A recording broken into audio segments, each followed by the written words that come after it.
मैं असगर चौधरी और मेरे साथ इस वक्त स्पोर्ट्स मैन हैं और आईपीसी स्टैंडिंग कमेटी के चेयरमैन हैं सनाउल्लाह मस्ती खेल साहब। ज़रा इनसे पहले स्पोर्ट्स की बात करेंगे और फिर ज़रा जाएंगे मुल्की सियासत के ऊपर।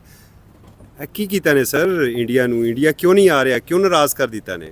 पता नहीं इंडिया की को मत मारी गई है, पता नहीं उनकी जो एक ब्राह्मण सोच है हिंदुओं की वही उसको डोमिनेट है। और जहाँ से ये मोदी आया है तो मोदी तो समझता है कि जो उसकी हेजमनी है वो कायम दायम रखना चाहता है। जो उनका रवैया है अपने मिनॉरिटीज़ के साथ इंडिया के अंदर वो भी काबिल मज़म्मत है।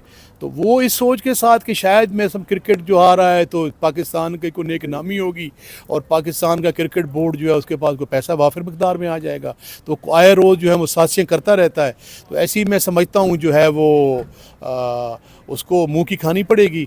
और इसमें इंटरनेशनल जो कि आईसीसी है, जो क्रिकेट की जो फेडरेशन है, जो उनकी तंजीम है, उसको मैं समझता हूँ कि डिसीजन लेना चाहिए एज़ अर्ली एज़ पॉसिबल कि उन्होंने डिसाइड किया हुआ है, इंडिया ने कमिटमेंट की है, वक्त पे आके अगर वो उससे मुकर गए हैं तो मैं समझता हूँ ये तो बड़ी काबिल मज़म्मत है। अच्छा, जो क्रिकेट लवर्स हैं यहाँ पर फौजें आमने सामने थी और जनरल सियाह पहुंच चुके थे इंडिया क्रिकेट मैच देखने के लिए, क्रिकेट डिप्लोमेसी से कहा गया था, तो इंडिया की सिविल सोसाइटी कहाँ पर है? हाँ चौधरी साहब ये बड़ी क्वेश्चन किया है, इतनी बड़ी मैं समझता हूँ कि साचीन गालबन उस वक्त हो चुका था, पाकिस्तान की फौज जो थी वो बॉर्डर पे लगी हुई थी और तीसरी बड़ी जंग की तैयारियां शुरू थी और जनरल ज़िया साहब ने क्रिकेट डिप्लोमेसी को साथ लेते हुए वहाँ इंडिया में पहुँच गए और जंग के धाने पे जो मुल्क खड़े थे वो पीछे हट गए। इसी तरह की मिसालें जो हैं जो डेली बेसिस पे जो हमारे डीजी हैं एमओज वो उनकी आपस में हॉटलाइन पे सर किस पे हॉटलाइन पे जी। डेली बेसिस पे उनके जो है वो बातचीत चलती रहती है जी।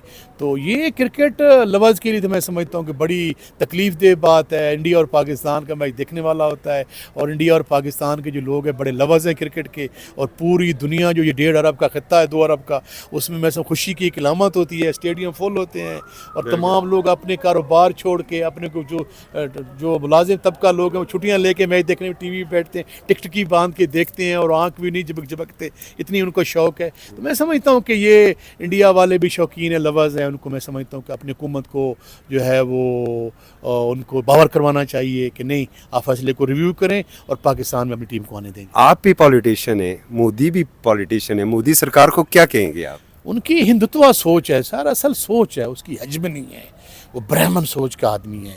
वो चाहता है कि जो एक पुरानी उनकी सोच आ रही है कि पाकिस्तान को मिटाने के लिए उन्हें हमें जंगें मुसल्लत की हैं, आए रोज़ हमारे खिलाफ रेशा दमानियाँ करता रहता है।